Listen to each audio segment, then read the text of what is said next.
बढ़िया। आ जाए इधर। मैं जो बात कर रहा था मैंने कहा आप क्लिक किया, स्टार्टअप करेंगे। इलेक्ट्रोमैग्नेटिक वेव की स्टार्टिंग कर लेते हैं और अरे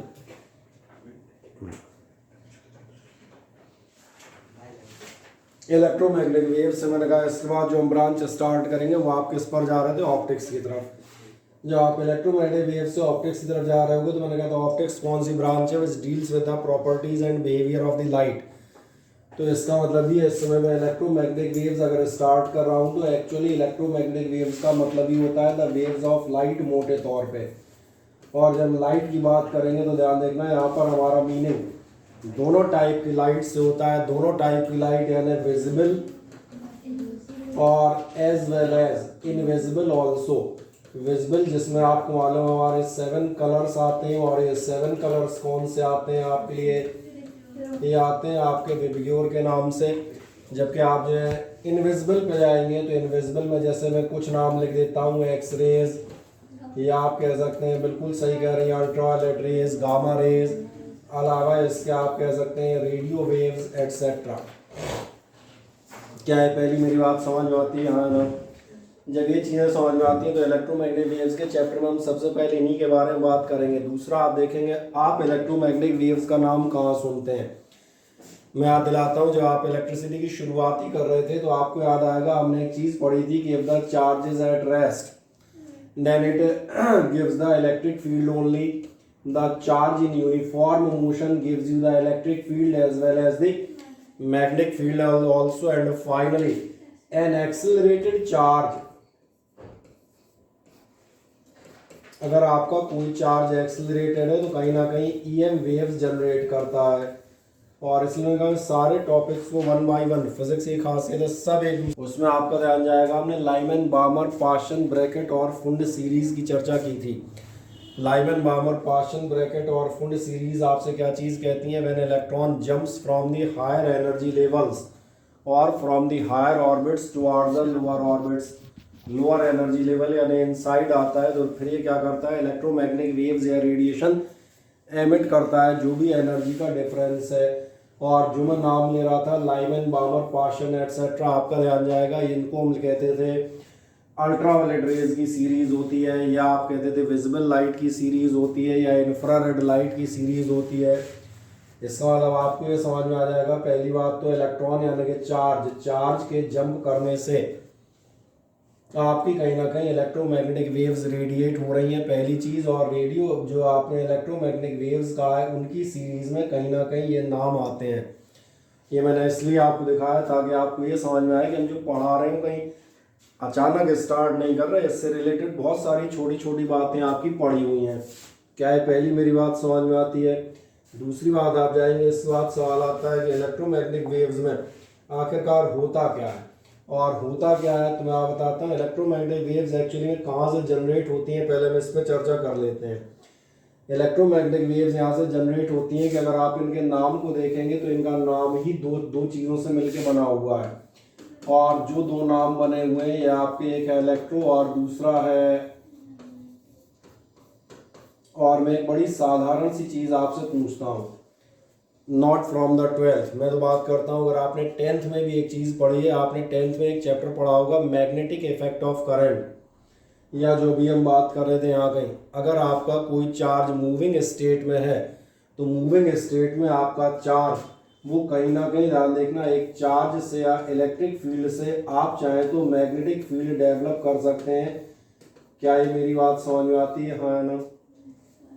अगर ये समझ में आती है तो फिर मैं एक और टॉपिक का नाम लिखता हूँ, याद देखना। एक आप पढ़ा करते थे EMI electromagnetic induction. Electromagnetic induction की हल्की सी याद दिलाऊं, ये आपसे कहता था एक कॉइल और आप एक जो है मैग्नेट ले लें और इनको आपस में मूव कराएं।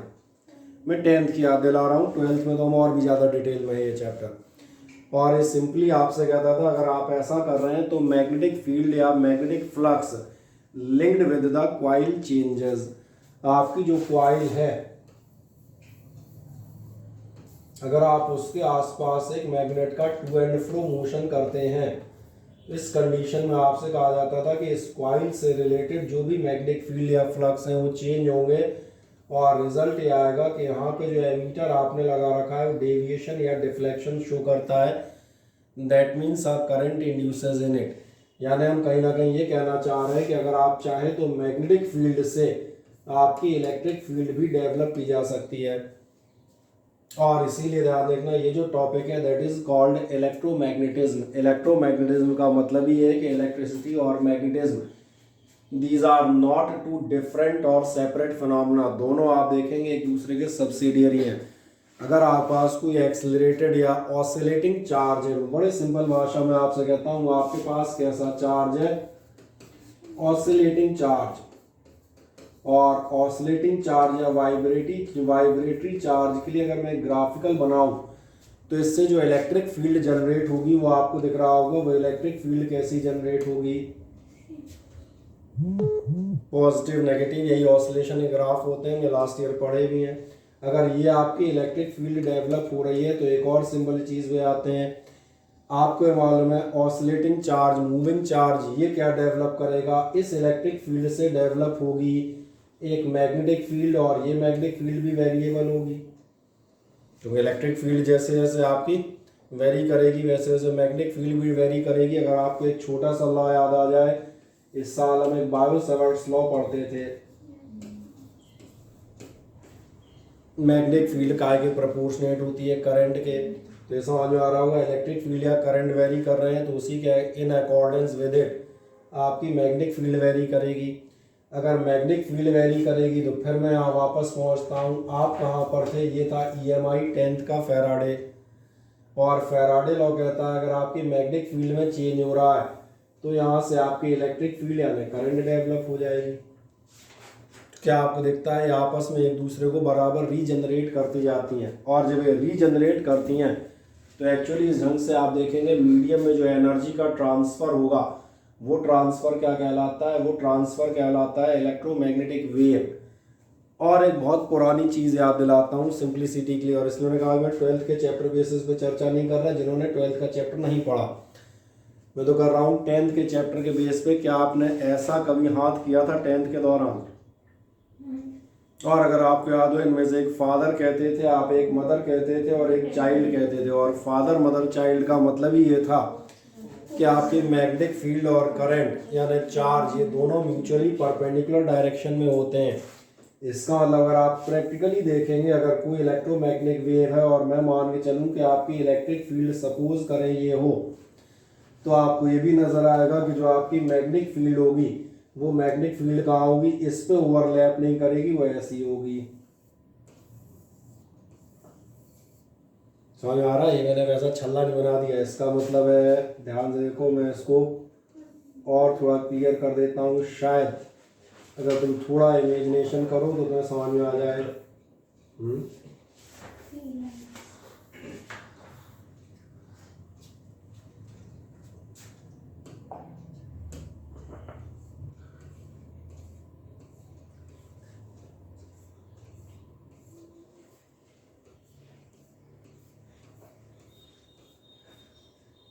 कभी नहीं समझ में आया? एक फील्ड आप देखेंगे व्हाइट वाली ऐसे में और येलो वाली परपेंडिकुलर टू द एक्सिस, यानी कह सकते हैं जेड प्लेन में, और इसलिए समझ में आएगा दोनों फील्ड एक दूसरे को रीजनरेट कर रही हैं। इसका मतलब एक अकेली कहीं एग्जिस्ट करेगी नहीं, इससे वो या उससे ये जिधर से ही शुरुआत करोगे प्रेजेंट होंगी और दोनों एक साथ होती हैं। दैट्स वाई, इसीलिए हमने आपके टॉपिक का नाम क्या लिया हुआ था, वो आपने लिया हुआ था इलेक्ट्रोमैग्नेटिक वेव। और ये थ्योरी एक्चुअली जिस साइंटिस्ट के नाम पे आती है वो साइंटिस्ट है जेम्स क्लार्क मैक्सवेल, या सिंपली कहा जाए मैक्सवेल। आए मैक्सवेल की थ्योरी को हम हल्का सा देखते हुए जाते हैं इसीलिए, और उस बाद फिर इसमें से मेन पॉइंट्स हम लिखेंगे। अगर आप मैक्सवेल्स थ्योरी को पढ़ेंगे तो हल्का सा ध्यान देखें क्या कहता है, source of the electromagnetic waves, बड़े आराम से पढ़ें, थ्योरी है, जितनी बेहतर समझ में आएगी उतना बेहतर है। ये क्या कहता है, it is an important result of Maxwell's theory that accelerated charges radiate the electromagnetic waves. और मैं एक एक सेंटेंस पे चर्चा करता हुआ जाऊंगा ताकि आप आराम से समझें क्या कह रहा है। Accelerated charges radiates electromagnetic waves, ये आपको ध्यान होगा जो हमने कहा था चैप्टर 1 में ही हम ये बात कर लेते थे, यहीं से मैंने शुरुआत की थी या मैंने कहा था एटॉमिक स्ट्रक्चर पढ़ते हैं चाहे 11th और चाहे 12th, जब भी चार्ज यानी इलेक्ट्रॉन जंप करेगा तो क्या करता है, इलेक्ट्रोमैग्नेटिक वेव्स रेडिएट करता है। दूसरी बात देखेंगे, जैसे उसने जो एग्जांपल मैं लिया था वही लेता है, consider a charge oscillating with some frequency. हम मान चलते हैं कोई चार्ज आपका किसी फ्रीक्वेंसी से ऑसिलेट या वाइब्रेट कर रहा है। अगर ऑसिलेट या वाइब्रेट कर रहा है, this will produce an oscillating electric field. ये तय है कि अगर आपका चार्ज है तो इलेक्ट्रिक फील्ड तो प्रोड्यूस करता ही है, ये आपको मालूम है। आपको ये भी मालूम है इलेक्ट्रिक फील्ड जो है जैसा चार्ज होगा उसी के अकॉर्डिंग इलेक्ट्रिक फील्ड आती है। तो पहला कंसेप्ट आता है कि अगर आपके पास कोई ऑसिलेटिंग चार्ज है उसी के अकॉर्डिंग कम ज़्यादा होती हुई, और चूंकि ऑसिलेटिंग है तो एक पर्टिकुलर टाइम पीरियड होगा, कुछ देर बढ़ेगी कुछ देर कम हो जाएगी, फिर बढ़ेगी फिर कम होगी एंड सो ऑन। तो कहीं ना कहीं एक ऑसिलेटिंग या वेरिएबल इलेक्ट्रिक फील्ड डेवलप होगी, ये कन्फर्म है, ये तो समझ में आता है, ये तो हम सभी पढ़ चुके हैं, हमें से कोई नहीं कहेगा ये हमने नहीं पढ़ा। अब क्या कह रहे हैं, विच प्रोड्यूसेस, जो आगे क्या करती है, which produces an oscillating magnetic field. ये इलेक्ट्रिक फील्ड आगे जाके एक ऑसिलेटिंग, यानी फिर वही बात, ऑसिलेटिंग माने कम ज़्यादा होती हुई मैग्नेटिक फील्ड को प्रोड्यूस करती है। मैंने कहा ये हमें कहाँ से पता चलता है, तो ये पता लगाने के लिए हम कहाँ पहुँचे थे, 10th क्लास में, जहाँ पढ़ते हैं इलेक्ट्रोमैग्नेटिक इंडक्शन। जब आप मैग्नेट लाते हैं और मैग्नेट ले जाते हैं तो शायद आपको याद आए, ये जो आपका गैल्वेनोमीटर लगा होता है, एक बार इस साइड डिफ्लेक्ट होता है और अगली बार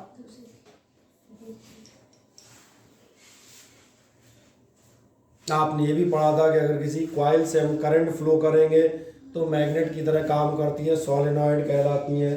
जो मैंने एक सिंपल सा एग्जांपल दिया था, मैग्नेटिक फील्ड काय के प्रोपोर्शनेट होती है करंट के, जितनी ज़्यादा आप करंट फ्लो करेंगे उतनी ज़्यादा मैग्नेटिक फील्ड डेवलप होगी। बस इन सारी चीज़ों को अब समेट के हम सारांश के तौर पे एक साथ, इसमें मैंने कई सारे टॉपिक याद दिला दिए, सब क्या करें, ऑसिलेटिंग इलेक्ट्रिक फील्ड होगी। ऑसिलेटिंग इलेक्ट्रिक फील्ड किसको डेवलप करेगी, ऑसिलेटिंग मैग्नेटिक फील्ड को।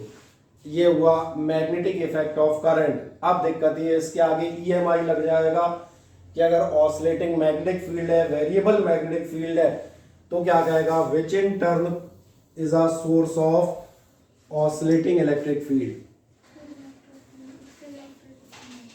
सही है, और यही हम पढ़ते हैं। अब जिन्होंने पढ़ रखा है उनके लिए यहाँ एक नाम लिख देता हूँ। एक लॉ आप पढ़ते हैं बायो-सैवर्ट्स लॉ, और एक दूसरा मैंने कहा था आप पढ़ते थे ईएमआई या फैराडेज लॉ 10th में। अभी 10th इसलिए कह रहा हूँ क्योंकि मैंने उस टॉपिक को लिया नहीं था। ये बायो-सैवर्ट लॉ है जो आपसे कहेगा चार्ज से क्या डेवलप होगा, मैग्नेटिक फील्ड, और ये ईएमआई है जो कहेगा मैग्नेटिक फील्ड से क्या चीज़ डेवलप होगी, electric field, and so on. So on तो खैर समझ में आ गया होगा, उसको क्या करना, क्या इसका मतलब मिलेगा, the oscillating and electric and magnetic field दस रीजनरेट ईच अदर। इलेक्ट्रिसिटी से मैग्नेटिज्म और मैग्नेटिज्म से इलेक्ट्रिसिटी एक दूसरे से आपकी बराबर रीजनरेट होती रहती हैं। और इसका मतलब क्या है, जैसे ही आप कहेंगे ये एक दूसरे को रीजनरेट करती हैं, इसलिए हम क्या कह सकते हैं, the wave propagate through the space. Wave आपको याद आएगी, लास्ट ईयर हम पढ़ा करते थे वेव क्या होती थी। वेव आपसे कहा जाता था it is the mode of transfer of energy in any medium. मैं आपसे बात कर रहा हूँ, अगर एनर्जी मुझसे लेकर आप तक पहुँच रही है, तो what is the sound wave, sound is wave is not an object, it is the mode of transfer of energy from a point two another point.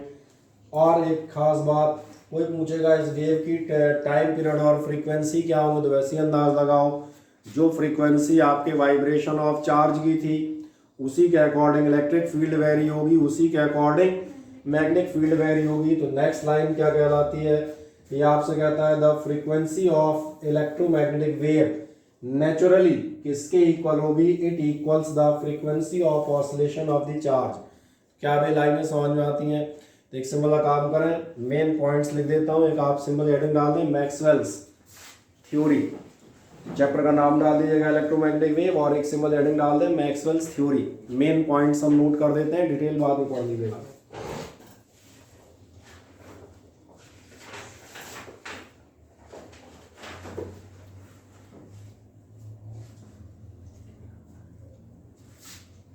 Heading आप डाल देंगे मैक्सवेल्स थ्योरी।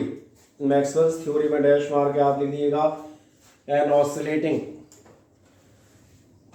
मैक्सवेल्स थ्योरी में आप लिख देंगे an oscillating charge, an oscillating charge produces, oscillating charge produces an oscillating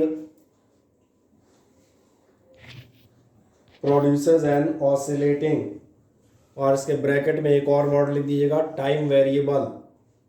कई बार ये भी वर्ड में मिल जाता है। टाइम वेरिएबल का मीनिंग समझ में आता है जो टाइम के साथ वेरी कर रहा है। तो क्या आप लिख दिया प्रोड्यूसेस एन ऑसिलेटिंग और ब्रैकेट में आप लिखते हैं टाइम वेरिएबल इलेक्ट्रिक फील्ड,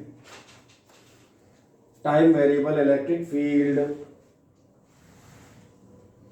और आगे जाएगा which in turn produces an oscillating magnetic field.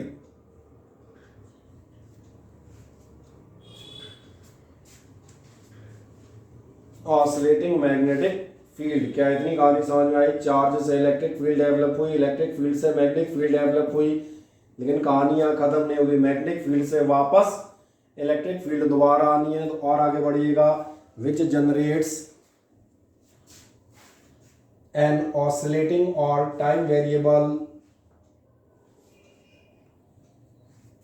Which generates oscillating और टाइम वेरिएबल इलेक्ट्रिक फील्ड। क्या समझ में आ गया? और आगे बता दीजिएगा thus both the fields regenerate each other, thus both the fields regenerate each other. दोनों फील्ड्स आपकी एक दूसरे को रीजनरेट करती हुई जाती हैं। ठीक। और आगे बढ़िएगा it is the cause of. Sir हाँ एक बार रिपीट कर दीजिए। कौन सा मुझे बताएं कहाँ से? Which in turn generate electric fields. मैंने आपसे बोला होगा which in turn generates electric field. So both the fields regenerate each other, यही लिखा होगा ना? ये लिखा है Ashi. So both the fields regenerate each other, ये बता दिया एक दूसरे को बराबर रीजनरेट करते हुए जाएंगे। क्या मिल गया? और आगे बताएंगे दस। इसके आगे क्या था? ये आपका है cause of propagation of EM waves. EM waves तो समझ में आ रही होंगी, इलेक्ट्रोमैग्नेटिक कहना चाह रहा हूं। It is the cause of propagation of EM waves in the space, cause of propagation of EM waves in the space। क्या समझ में आता है? अब एक अगली चीज और कभी कभार हम कहते हैं आपसे पूछी जाती है, आखिरकार ऐसा क्या होता है कि जो ऑसिलेशन है आपका एनर्जी में ट्रांसफर होता है। क्या आपको ऐसा ध्यान है जब भी आपका वर्क डन, कोई भी वर्क डन होगा एनर्जी में कब ट्रांसफर होगा? जैसे मैं आपको याद दिलाता हूँ क्योंकि हम लोग ये चीज़ें पढ़ चुके हैं, इसलिए मैं इसको डिटेल में डिस्कस कर रहा हूँ। कंसेप्चुअल लेवल पे याद करने के लिए तो आप दो लाइनें याद कर ही लेंगे। क्या आपको ध्यान है जैसे लास्ट ईयर हम एक स्प्रिंग खींचते थे, जब आप स्प्रिंग खींचते हैं तो स्प्रिंग खींचने में आपको करना है वर्क डन, और work done against the restoring force of the spring. अगर कोई स्प्रिंग मान चलो तुम खींचो और खींचती चली जाए तो आपने ध्यान दिया ना तो आप उसको वर्क डन कर रहे होंगे और ना ही उसमें एनर्जी स्टोर होगी। जैसे एक धागा ले लें, धागा ऐसे लपेट के डाल दें, उसको खींच दें, कुछ नहीं होगा, वो दोबारा लौट के नहीं आएगा। क्यों नहीं आता? क्योंकि आपको अपोज नहीं कर रहा होता, तो कहीं ना कहीं उसमें एनर्जी भी स्टोर नहीं होती। एनर्जी तभी स्टोर होगी जब कहीं ना कहीं आप किसी फोर्स ऑफ अपोजिशन पर वर्क कर रहे होंगे। एक बॉल उठा के आप जाएं ऊपर, अगर आप ऊपर जा रहे होंगे तो आपको समझ आ रहा है क्या? You have done some work against the force of gravitation. तो फिर ये वर्क डन कहा जाता है कि it stores in the form of potential energy of the ball. ये बॉल वापस आ जाएगी। अच्छा तुम नीचे जाओ इस बॉल को लेके तो वापस ऊपर आती है क्या? क्यों नहीं आती? क्योंकि कोई अपोज नहीं कर रहा था ना, आपने कोई वर्क डन नहीं किया है। ऐसे ध्यान देखना, जब हम किसी भी स्पेस की, किसी भी मीडियम की इलेक्ट्रिक और मैग्नेटिक प्रॉपर्टीज बजाएंगे, सिंपल था कि आपने डिस्प्लेसमेंट लिया है तो कोई ना कोई फोर्स है उसको अगेंस्ट उसके होगा। अब ध्यान से देखें, यहाँ पर एक कंपैरिजन आता है, कई बार आपको अच्छे एग्जामिनेशन में एक आध बार मिल जाएगा। देखें ध्यान से क्या कहता है, the propagation of electromagnetic wave is due to the inertial and elastic properties of the medium. Elastic property meaning तो मालूम है ना, कौन सी चीज है? देखें ध्यान से, every medium including vacuum has inductive property described by the magnetic permeability. कहीं ना कहीं इसके पास एक इंडक्टिव प्रॉपर्टी होती है, इंडक्शन, और जिसको कौन डिस्क्राइब करता है? Magnetic permeability new of the medium. मैं याद दिलाऊं, आप इलेक्ट्रिकल परमिटिविटी पढ़ चुके हैं। इलेक्ट्रिकल परमिटिविटी याद है क्या चीज थी? किसी को याद हो इलेक्ट्रिकल परमिटिविटी क्या होता था?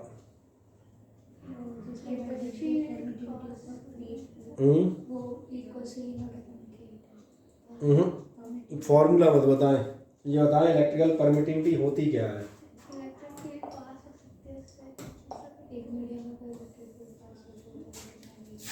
मेरा सवाल है, ये तो आप सही कह रहे हैं, परमिटिविटी एप्सिलॉन नॉट से लिखते हैं, वैल्यू इतनी होती है उतनी होती है। मेरा क्वेश्चन है परमिटिविटी क्या होती है?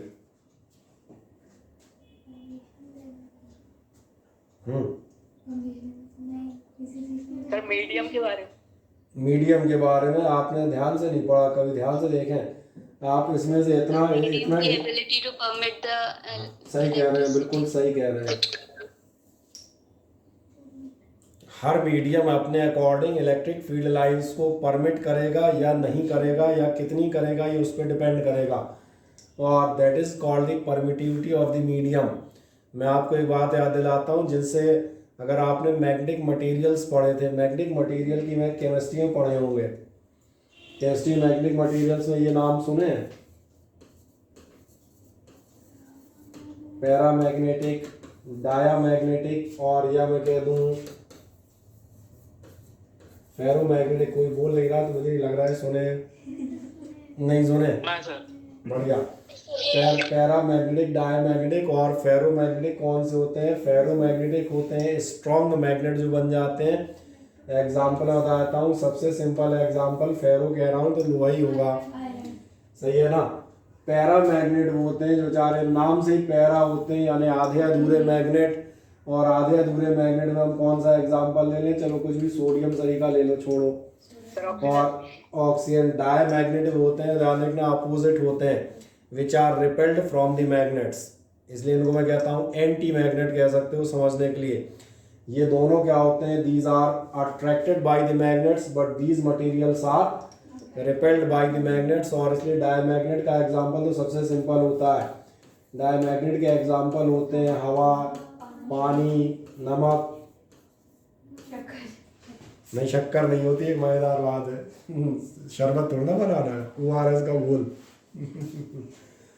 अगर इन तीनों को हम लेते हैं, जरा ध्यान देखिएगा, मैग्नेटिक फील्ड लाइंस का बिहेवियर क्या होता है, मैं इन तीनों में दिखाता हूँ। That will be known as the magnetic permeability. और परमिएबिलिटी भी आप देखेंगे, परमिएबिलिटी भी एक ऐसा वर्ड है जो आप वर्षों से सुन रहे हैं। कोई मुझे बताएगा परमिएबिलिटी का मीनिंग क्या होता है? अर्थ पूछ रहा हूँ। क्योंकि तुमने केमिस्ट्री में बताया सेमी परमिएबल मेम्ब्रेन, सॉल्यूशन, ये सब पढ़ रखे हैं। What is the meaning of permeable? Permit कर रहे हैं, परमिट करना है, अलाउ करना है। एक्चुअली परमिएबल का मतलब ये होता है भेद कर जाना, आर पार निकलना। फॉर एग्जाम्पल, बायोलॉजी जिन लोगों ने पढ़ी है वो एक वर्ड इस्तेमाल करते हैं कि जो हमारी सेल्स होती हैं ये होती हैं सिलेक्टिवली परमिएबल। सिलेक्टिवली परमिएबल का मतलब कुछ चीज़ों को अंदर आने देंगी और कुछ को नहीं जाने देंगी। मुझे ऐसा लग रहा है प्याज का जो छिलके की मेम्ब्रेन होती है, क्योंकि यहाँ सॉल्यूशन पढ़े होंगे वहीं इन्हीं दोनों का इस्तेमाल किया जाता है। या अंडे की जो लेयर होती है सफ़ेद वाली, उसको आप कहते हैं ये होती है सेमी परमिएबल। और कुछ ऐसा एक्सपेरिमेंट पढ़ा होगा, हम कहते हैं, एक सिंपल सा काम कर देता हूँ, माने चलें ऐसी कोई मेम्ब्रेन ले लें, मान चलें अंडा जो है उसका बाहर का खोल आप डिजोल्व कर दें। और बाहर का खोल आप कैसे डिजोल्व करते हैं कि आपको मालूम है जो अंडे का कवर होता है काय का बना होता है? कैल्शियम। आगे? अच्छा, कैल्शियम पता नहीं एट का बना होता है, इनका कहना है। तो इसका कोई फॉर्मूला और बताओ भाई। कैल्शियम पता न हेट, है ना? ये कौन सा कंपाउंड है मुझे समझ में नहीं आ रहा। बढ़िया। तो ये होता है कैल्शियम कार्बोनेट, हिंदी में से कहते हैं चूना। कैल्शियम कार्बोनेट कवर है, एक काम कीजिएगा डाइल्यूट HCl में डालिएगा। डाइल्यूट HCl में अंडे को डाल देंगे, थोड़ी देर बाद आप देखेंगे अंडे का ऊपर का कवर डिजोल्व हो जाएगा। और जब अंडे का कवर डिजोल्व हो जाएगा उसके बाद उसको बहुत सावधानी से हैंडल कीजिएगा, क्योंकि आप देखेंगे वो एक मेम्ब्रेन गुब्बारा टाइप बचेगा और उस गुब्बारे के अंदर तो वाल में ढेर भर मटेरियल भरा होता है। सही कह रहा हूँ ना? ऐसे ही भरा होता है, बिल्कुल दिखा देता हूँ। तुमने केमिस्ट्री में एक टॉपिक नहीं पढ़ा ये वाला सेमी परमिएबल और परमिएबल का सॉल्यूशंस का? बिल्कुल होगा ना, वैसा हो ही नहीं सकता। जहाँ वेपर प्रेशर और सब रहे होंगे वहाँ 100% होगा। इस अंडे को है इतना डीप नहीं पड़ा सर। अगर डीप में अंडे के अंदर थोड़ा घुसना है तो डीप में मैंने कहा पहले तो एक काम करें, अंडे का कवर डिजोल्व कर दिया डाइल्यूट HCl में डाल के। तो मैंने कहा गुब्बारा बैलून बच गया। बस मेरा बैलून जरा संभाल के हैंडल करना, पुच्छ हो जाएगा, कभी भी हो सकता है। अब इसको संभाल के एक काम करेंगे, अपन डालेंगे इसको पानी में। अब मैंने कहा पानी में जब आप डालेंगे तो अलग अलग सॉल्यूशंस में डालिएगा, water, concentrate, salt solution etcetera. और जब आप ऐसा करेंगे तो यहीं वो आपको परमिएबिलिटी सिखाई जाती है। कभी आप देखेंगे अंडा बेचारा पिचक जाएगा और कभी ये अंडा मोटा हो जाएगा। और पिचकना और मोटा किस बात पे डिपेंड करता है, ध्यान जा रहा है? या आप पढ़ते थे हाइपोटोनिक और वो कौन से आइसोटोनिक, ऐसे कुछ सॉल्यूशन होते हैं ना, कंसंट्रेशन इज लेसर और ग्रेटर। तब मुझे एग्जैक्टली वो तो याद नहीं है, लेकिन मैं इतना बता सकता हूँ अगर बाहर पानी का कंसंट्रेशन ज़्यादा होगा तो अंदर घुसेगा तो ये अंडा बेचारा मोटा हो जाएगा, फूल जाएगा। और उल्टा हो सकता है, बाहर पानी का कंसंट्रेशन कम होगा, सॉल्ट सॉल्यूशन, तो ये अंडा पिचकने लगेगा। और इसीलिए ये मेम्ब्रेन कैसी होती है, ये जो मेम्ब्रेन है ये है परमिएबल फॉर वाटर। और सेमी परमिएबल क्यों कह रहा हूँ कि वो पानी तो आ जा रहा है, नमक तो छोड़ो, ये पीला पीला हिस्सा भी बाहर नहीं आ रहा कि अपन इसका ऑमलेट ही बना लेते नहीं आ रहा ना। मतलब सेमी परमिएबल है, कुछ चीज़ें पार जा रही हैं और कुछ नहीं जा रही। तो ये परमिएबल का मीनिंग था, इसलिए कहा ना मेरे साथ पढ़ो भैया, अच्छे से पढ़ा करो। क्या बहुत सारी चीज़ें हम रट रटा के बाहर हो जाते हैं और पता ही नहीं होती हम पढ़ के आ रहे हैं। अब हम बात करते हैं, हम जहाँ बात कर रहे थे वो बताता हूँ। अगर आप 2-3 तरह के सब्सटेंस, मुझे दोबारा लिखने पड़ेंगे, ऊपर चले गए। मैं मान चलता हूँ, चलो मैं यहाँ से लिखना शुरू करता हूँ। पहला मैंने कहा था आप लेते हैं फेरोमैग्नेटिक सब्सटेंस, यानी मैंने कहा था आयरन, स्ट्रॉन्ग मैग्नेट जो फॉर्म करते हैं। दूसरा मैंने कहा था पैरामैग्नेट, जो आपके कैसे मैग्नेट फॉर्म करते हैं, weak magnets, attracted a little by magnets. और तीसरा मैंने कहा था डाया, इनको मैंने इन शॉर्ट कहा था एंटी मैग्नेट, क्योंकि ये मैग्नेट से रिपेल हो जाते हैं। आप इन तीनों का एक एक टुकड़ा जो है ये आप मैग्नेटिक फील्ड में रखें। और मैं तीनों बराबर के लेता हूं ताकि आपको कंपैरिजन आसान रहे।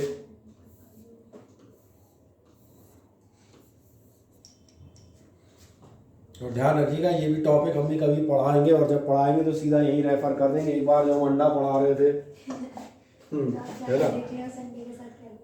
सही है। आज देखें ध्यान से, अगर आपका फेरोमैग्नेटिक मटेरियल है और फेरोमैग्नेटिक मटेरियल है तो आप देखना जो मैग्नेटिक लाइंस ऑफ फोर्स होती हैं वो ऐसी हो जाती हैं।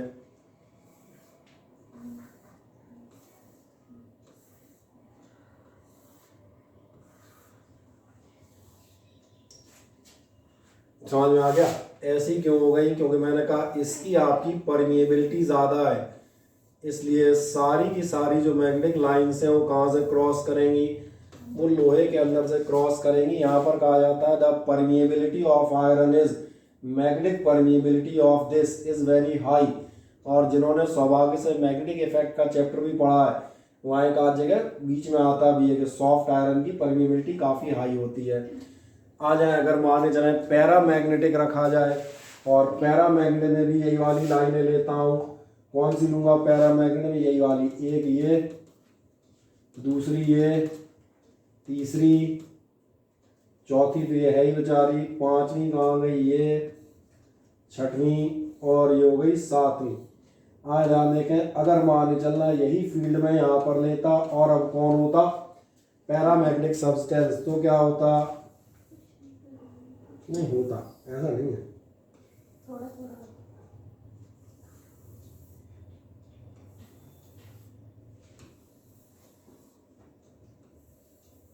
अभी नहीं समझ में आया क्या हुआ? हल्का सा डेविएट हुए, उतने नहीं हुए। उतने क्यों नहीं हुए? क्योंकि आपके एक ऐसे हैं वीक। अच्छा आप उल्टा चलते हैं, सपोज करें यही एक्सपेरिमेंट आप जो है डायमैग्नेट के साथ करें। कौन सी लाइन थी? एक ये थी, दूसरी ये थी, ठीक है ना, तीसरी मैं इसलिए बना रहा हूँ ताकि बिल्कुल आमने सामने आप देख जाए, चौथी, पांचवी लगभग यहाँ थी, छठवीं ये थी और सातवीं ये थी। अगर आप ऐसा करेंगे तो एक मनोरंजक फैक्ट हो जाएगा। अब दिख रहा है अब क्या हो रहा है? अब बीच वाली बेचारी जाएगी, वो काम आएगी। वो तो चारों तरफ से दुश्मनों से घिरी है।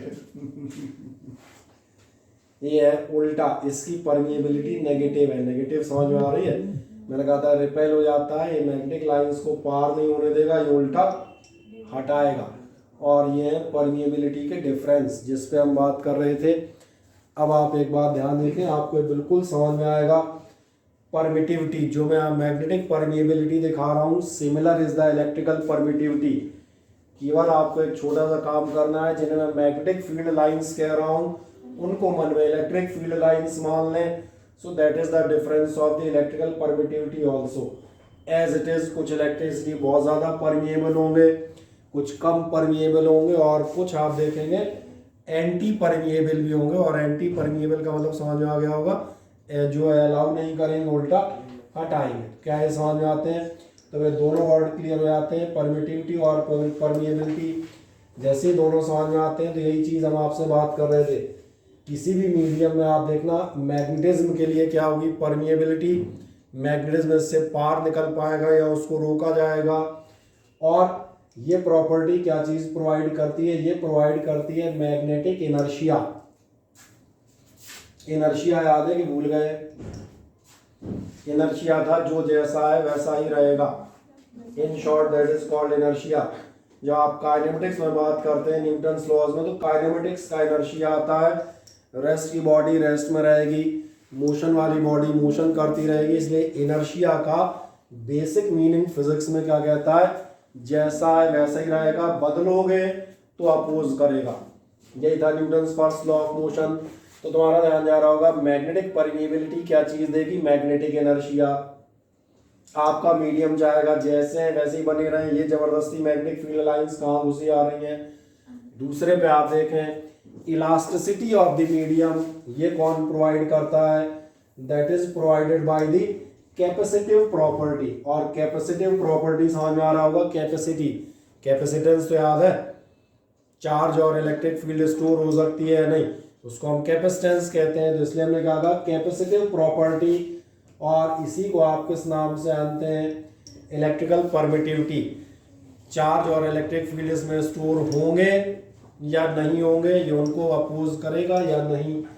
अब ध्यान से देखें, दोनों आपको समझ में आएंगे। तो आपसे हम जो बात कर रहे थे, मैंने कहा था अगर आप फोर्स ऑफ ग्रेविटेशन के अगेंस्ट जा रहे हैं 11th में, तो ग्रेविटेशनल पोटेंशियल एनर्जी होगी। अगर आप स्प्रिंग को खींच रहे हैं अगेंस्ट द स्प्रिंग फोर्स, तो पोटेंशियल एनर्जी ऑफ स्प्रिंग होगी। और भी आपने कई पढ़ी थी, लेकिन यहाँ से आप समझ में आ जाएगा कि आपके पास दो चीज़ें, एक magnetic permeability, it states about the store the magnetic energy, इसकी वजह से मैग्नेटिक एनर्जी स्टोर होगी मीडियम में। और इलेक्ट्रिकल परमिटिविटी की वजह से क्या स्टोर होगा? इसका मतलब जब भी आपने जो मैंने कहा था, कोई एक चार्ज यहाँ पर, मैं दोबारा रिपीट कर देता हूँ इन शॉर्ट, कोई एक चार्ज यहाँ पर वाइब्रेट या ऑसिलेट करूँगा, जब चार्ज मैं इस मीडियम में वाइब्रेट या ऑसिलेट करूंगा तो ये चार्ज इलेक्ट्रिक फील्ड भी जनरेट करेगा और मैग्नेटिक फील्ड भी जनरेट करेगा। ये आप समझ में आ गया था, दोनों होंगी, वो कोई दिक्कत नहीं। जब दोनों होंगी तो ये जो भी मीडियम है, जो भी स्पेस है, इसमें कहीं ना कहीं परमिएबिलिटी और परमिटिविटी होंगी। मैग्नेटिक परमिएबिलिटी मैग्नेटिक फील्ड के डेवलप होने को अपोज करेगी। इलेक्ट्रिकल जो आपकी परमिटिविटी तो कहीं ना कहीं इलेक्ट्रिक प्रॉपर्टीज को अपोज करेगी। और इसकी वजह से इस मीडियम में, इस स्पेस में दोनों टाइप की एनर्जी डेवलप होंगी। और ध्यान रखना एक साथ होंगी, क्योंकि दोनों अभी मैंने कहा था एक साथ ही होते हैं, इलेक्ट्रिक से मैग्नेटिज्म और मैग्नेटिज्म से इलेक्ट्रिसिटी। तो दोनों एनर्जी डेवलप हो जाती है, electrical energy by part of it and by part of it magnetic energy. और इसीलिए आप इन दोनों को कहते हैं, अब भी नहीं समझ में आया, ये आपकी इलेक्ट्रोमैग्नेटिक एनर्जी कहलाती है, क्योंकि इसमें दोनों पार्ट है हाफ एंड हाफ। वो आगे मैं ये भी बताऊंगा, दोनों पार्ट आधे आधे होते हैं, वो कोई चिंता नहीं। एवरेज डेंसिटी दोनों की बराबर होती है, जितनी डेंसिटी आपकी इलेक्ट्रिक एनर्जी की होगी उतनी ही क्या अब एक जनरल आइडिया मिल जाता है। तो ये समझ में आती है मेरी बात प्रॉपरली, हाँ है ना। और आप पूछेंगे मैंने इतने डिटेल में क्यों मैंने आप पढ़ाया, उसका मैं रीज़न बता देता हूँ। उसका रीज़न ये होगा, आप बता दें, कुछ लोग आगे चल के गलती से जो है इलेक्ट्रॉनिक्स एंड टेलीकम्युनिकेशन है ना, फिर माइक्रो प्रोसेसर ऐसी चीज़ें पकड़ लेते हैं। समझ आ रहा हूँ मैं किन के बारे में बात कर रहा हूँ। तो उन्हें क्या है बेटा, जब तक ये बेसिक चीज़ नहीं मालूम कि आखिरकार ये जो हम इलेक्ट्रिकल या मैग्नेटिक एनर्जी बात कर रहे हैं आ कहाँ से रही है, तो फिर इंजीनियरिंग में वैसे ही धक्के खाते हैं।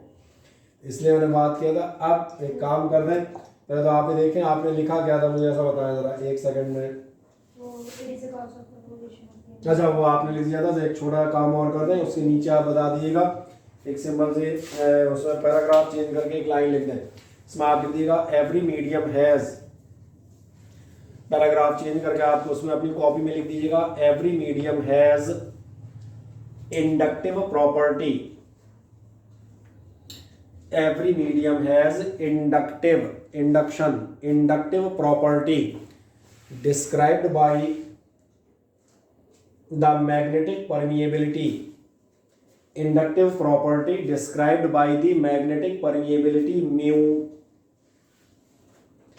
Described by the magnetic permeability mu. लिख दिया। It provides magnetic inertia. It provides magnetic inertia and stores the magnetic energy. It provides magnetic inertia and क्या बोला मैंने, stores magnetic energy. मैग्नेटिज्म का समझ में आ गया पूरा पार्ट, सही है। और परमिएबिलिटी अभी मैं बता ही रहा था, पीछे मैंने फिगर बना के इसलिए एक बार एक्सप्लेन कर दिया था क्या होती है। अब जैसा मैग्नेटिक परमिएबिलिटी थी, इलेक्ट्रिसिटी में ध्यान रखना नाम केवल बदल देंगे, नाम परमिटिविटी कहाँ रहा, ये रहा, जैसे यही मिल जाएगा। समझ आ रहा है, केवल नाम अलग है, बात एक ही है। नीचे बताएगा पैराग्राफ चेंज करके, similarly the medium has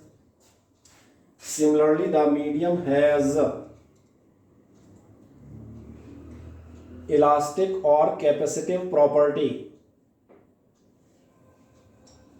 Similarly, the medium has elastic or capacitive property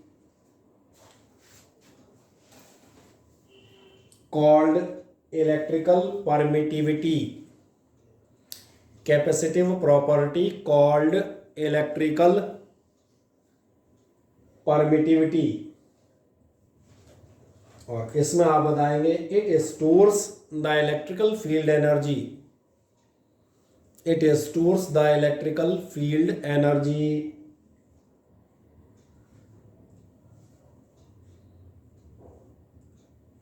हो गई दोनों, इलेक्ट्रिक भी हो गई और मैग्नेटिक भी हो गई। तो दोनों मिला के अब इनका नाम क्या कर दूं, ज़्यादा बेहतर होगा। हिंदी में तुमने संधि और समास पढ़े होंगे, तो ऐसे ही इसमें संधि कर देता हूँ, ठीक है ना। तो नीचे बढ़ जाइएगा, पैराग्राफ चेंज करके लास्ट लाइन लिख दीजिएगा, this electromagnetic energy. Paragraph change करके आप बताएंगे this electromagnetic energy propagates in the form of electromagnetic waves. This electromagnetic energy propagates, और propagate नहीं जमे तो travels, वैसे travel हल्का वर्ड हो जाता है, सस्ता है ना, तो this electromagnetic energy propagates, थोड़ा मजा आता है। हाँ, क्या लिख दिया? Propagates in form of EM waves। ठीक, अब EM वेव्स नाम की वेव होती हैं, ये हमें कहाँ से जनरेट हुआ था तो ये भी बताता हूँ। आप में से बता दें, कुछ लोगों ने एक मैग्नेटिक इफेक्ट वाला चैप्टर पढ़ा है और उसमें आता था एक एम्पियर सर्किटल लॉ। मैं उसको दोबारा याद दिला दूंगा। एम्पियर सर्किटल लॉ का क्या था ये भी मैं याद दिला देता हूँ। एम्पियर सर्किटल लॉ आपसे ये कहता हुआ जाता था कि अगर आपके पास कोई भी कंडक्टिंग वायर है तो इस कंडक्टिंग वायर के चारों तरफ आपकी मैग्नेटिक फील्ड डेवलप होती हैं, और ये जो मैग्नेटिक फील्ड लाइंस हैं, यही था ना, आपसे कहा जाता है इनमें से कोई सा भी एक लूप पकड़े। फॉर एग्जांपल ये वाली मैग्नेटिक फील्ड लाइन हम पकड़ लें और इस पर हम मैग्नेटिक फील्ड का करेंगे लाइन इंटीग्रल। और एक मजेदार बात है, Maxwell's rule, sorry ampere circuital rule, हमने कहा कोई वैसा लॉ नहीं था, प्लेन मैथमेटिक्स थी, थ्योरम टाइप, जो कहता था आपका line integration of magnetic field around the boundary of A close curve. और देखिए ध्यान से मैं क्या कह रहा हूँ, मैंने इसलिए याद दिलाया कि जिन्होंने नहीं पढ़ा है याद करें। अगर आप किसी भी वायर के चारों तरफ जो भी मैग्नेटिक फील्ड डेवलप हुई है उस मैग्नेटिक फील्ड का आप क्या कर रहे हैं, इंटीग्रल कर रहे हैं इस बाउंड्री पर। ये था line integral of magnetic field vector B along the boundary of the close curve, और ये मैंने मान लिया ये आपकी मैग्नेटिक फील्ड, ठीक है। और कहता था कितना होता है तो ये बताता था ये जो इस वायर में से करंट निकल रही है, आगे बताता था is equal to, and that was a simple law, mu naught times of the total current, that's all. अब ये था, मैंने कहा ये लॉ जब आप देखेंगे ये लॉ कब काम में आता है, जो मैंने कहा आप ये पढ़े होते हैं कि किसी भी वायर से अगर मान के चलें करंट आई फ्लो करें तो उसके चारों तरफ मैग्नेटिक फील्ड डेवलप होती है। जिन्हें नहीं याद आए, मैंने कहा जिन्होंने 12th नहीं पढ़ा उन्हें 10th की याद दिलाता हूँ। ये लॉ हमने 10th में पढ़ा था, hold the current carrying conductor, it is the direction of current and these are magnetic field lines. मैंने कहा उतनी हमें ज़रूरत थी, इस वायर के चारों तरफ आपकी जो है मैग्नेटिक फील्ड लाइंस मौजूद होंगी, ऐसी मौजूद होंगी ना। और अगर ये मैग्नेटिक फील्ड लाइंस मौजूद हैं तो ये जो लॉ है एक बड़ी मज़ेदार बात न है, ये लॉ आप देखेंगे कौन सी करंट्स के लिए सही पाया जाता है, ये पाया जाता है स्टेडी करंट, यानी समझ में आएगा जिनका फ्लो कंटिन्यूअस है। अब कैसे, ये मैं यहाँ दिखाता हूँ, बहुत ध्यान से देखें इधर। इसने एक बहुत छोटा सा एक्सपेरिमेंट किया, इसने कैपेसिटर रखा, मैं थोड़ी जगह छोड़ रहा हूँ कैपेसिटर्स की प्लेट के बीच में ताकि आप साफ नज़र आए, और ये हमने एक सोर्स की हेल्प से इसमें डीसी सोर्स से इसमें करंट फ्लो की। मेरी बात समझ में आ रही है कि आपको नजर आता है जब आप एक डीसी सोर्स इस्तेमाल करेंगे तो इस सर्किट में जो करंट है वो केवल बहुत थोड़े टाइम के लिए फ्लो होगी, क्योंकि आपका ध्यान जाएगा यहाँ पर सर्किट ब्रेक है। करंट केवल कब तक फ्लो होगी, जब तक ये कैपेसिटर चार्ज हो रहा होगा। जैसे आप कैपेसिटर को करंट देंगे, ये पॉजिटिवली चार्ज हो जाएगी प्लेट, ये नेगेटिवली चार्ज हो जाएगी, इतनी देर के लिए करंट का फ्लो होगा। और हम मान के चलते हैं अभी सुविधा के लिए, for convenience, for a time period of 5 second, वैसे इतना होता नहीं है तो second part of the second में हो जाता है, लेकिन मैंने कहा 5 सेकेंड तक ये कैपेसिटर मान के चलें चार्ज हुआ।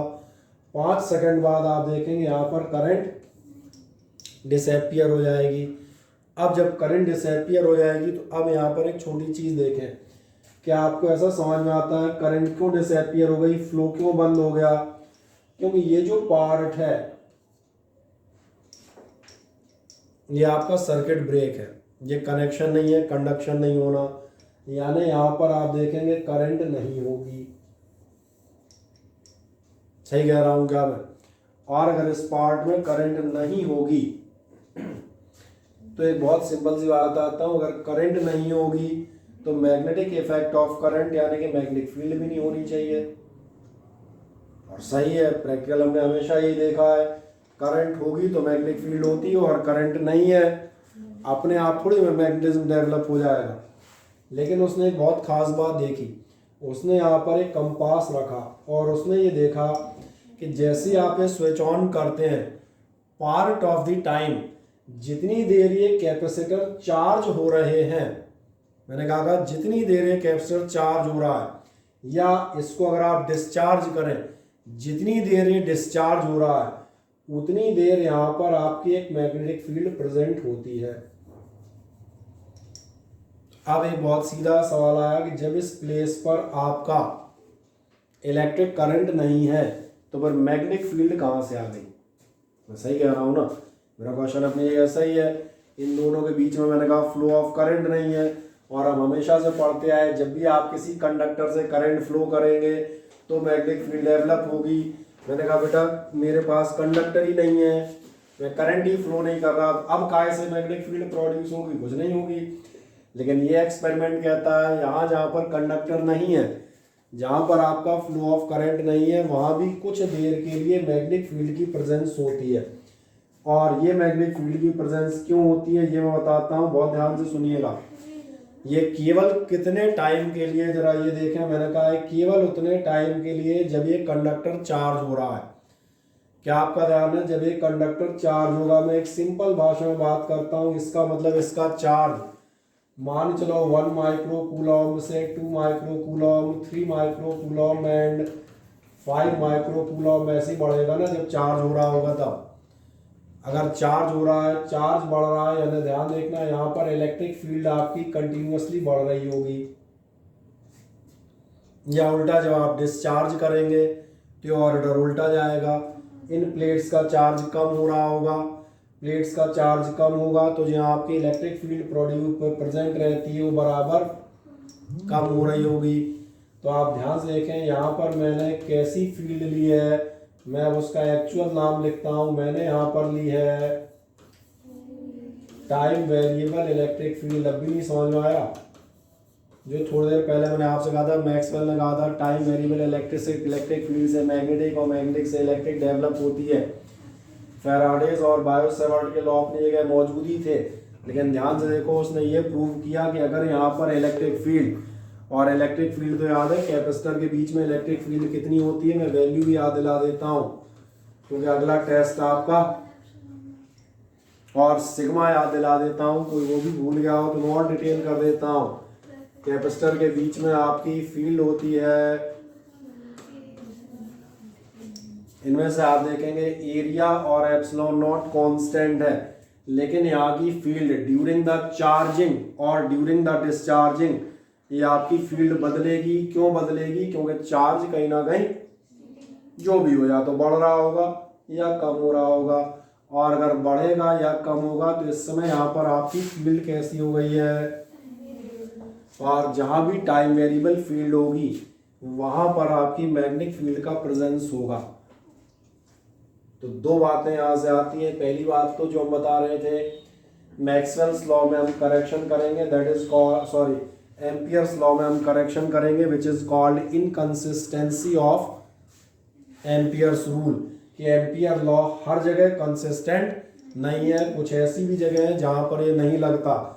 और जिन्होंने हम बता दें मैग्नेटिक इफेक्ट वाला चैप्टर पढ़ लिया है सौभाग्य से, वो अब जाके देखना, एम्पियर्स लॉ जब हम लिख रहे थे एम्पियर लॉ हमने प्रूव किया है, उसमें नीचे आप देखेंगे तो उसमें एक नोट लिखा मिलेगा या लिमिटेशन लिखा मिलेगा, उसमें लिखा है Ampere's law is valid for steady currents only.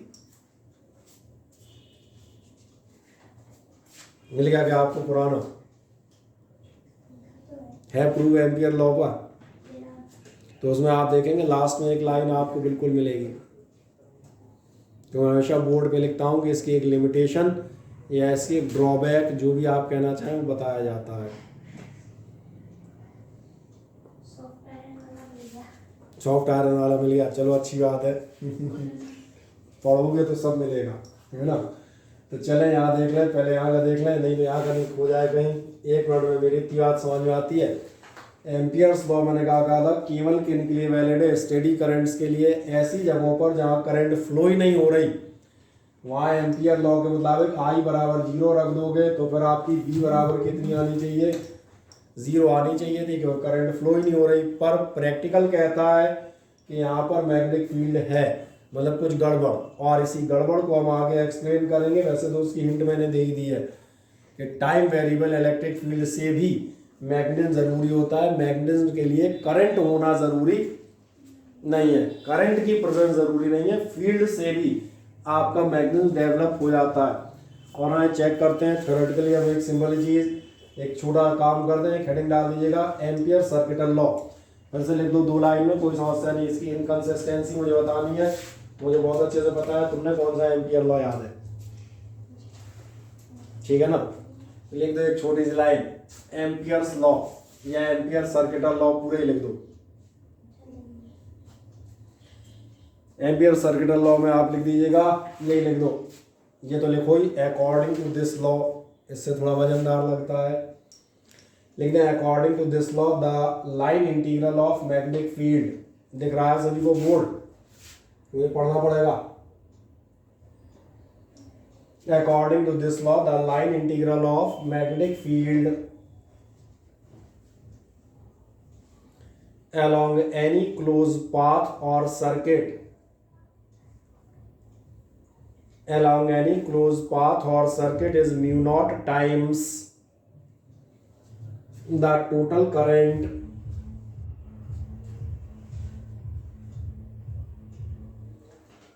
threading the closed circuit। Threading नहीं समझ में आ रहा हो,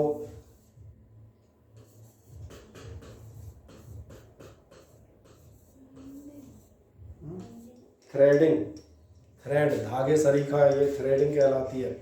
थ्रेडिंग का मतलब हमेशा वो नहीं होता जो आप कराती हैं।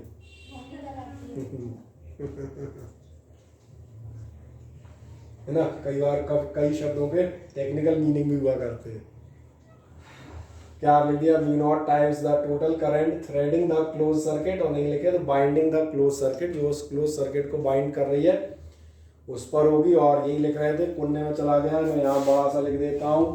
आप पढ़ रहे थे close line integral vector B dot vector DL, ये आपसे कहता था क्लोज लाइन इंटीग्रेशन कितना होगा, mu naught times of the total current, बस ये हुआ करता था। मैंने कहा सिंपली, ठीक। अब जाते हैं इसमें मेन टॉपिक पे। आपने लॉ लिख दिया, लॉ तो इसलिए लिखा दिया था कोई भूल भाल गया हो तो फिर से याद आ जाए, बस इसलिए। नीचे आप बताइएगा इनकंसिस्टेंसी ऑफ एम्पियर्स लॉ, यहां से हमें स्टार्ट करना था एक्चुअली। नीचे आप बढ़ेंगे इनकंसिस्टेंसी ऑफ एम्पियर्स लॉ,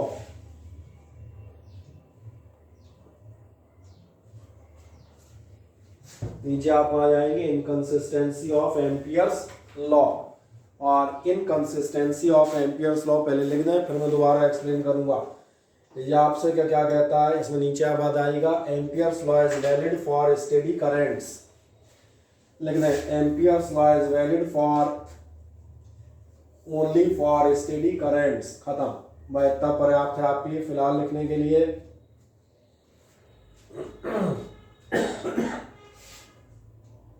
अब कैसे देखते हो जाएंगे मैं यहाँ दिखाता हूँ, बहुत ध्यान से मुझे देखिएगा। फिर से यही कैप्चर मैंने पहले ही बनाया था, यहाँ दोबारा बना रहा हूँ, ठीक है। जरा देखें, आपको यहाँ पे पैरेलल प्लेट कैपेसिटर नजर आ रहा है, और कोई जरूरी नहीं कि आप इसको 3 डायमेंशनल बनाएं, आप इसको सिंपल भी बना सकते हैं। जब आपने ये कैपेसिटर लिया और मैंने कहा आप इसको 3 डायमेंशनल बनाने का प्रयास मत कीजिएगा, आप सिंपल बना दिएगा। तो प्रिंटेड फिगर है, कहीं से कॉपी पेस्ट किया हुआ। आप जरा देखें, इस पैरेलल प्लेट कैपेसिटर को मैंने यहाँ से, ये कुछ नहीं है तो मनोरंजन के लिए की लगी हुई है। सबसे खास बात है ये प्लस माइनस यानी बैटरी से हम कर रहे हैं चार्ज। एक काम करो, पहले इतना कैपेसिटर और इतना ये बना दो, बनाओ फुर्ती से साथ में मेरे, ताकि तो बिल्कुल समझ में आ ही जाए या फिर बाहर ही हो जाए, आइदर ऑफ द टू। कितना बना दोगे, इतना हिस्सा।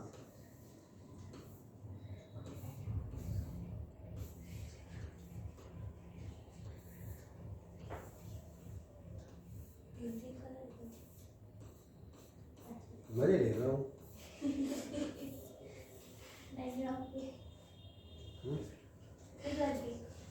बोर्ड के पैसे खर्च किए तो कुछ तो किया जाए। इतना रेड बाउंड्रीज वाला फिगर बना है, कैपेसिटर बना दे मजे से, 2 प्लेट नीचे की और बैटरी लगा दें, फिर हम चर्चा करते जाएंगे और जितनी चर्चा करते आएंगे उसको हम दोबारा से समझते भी जाएंगे।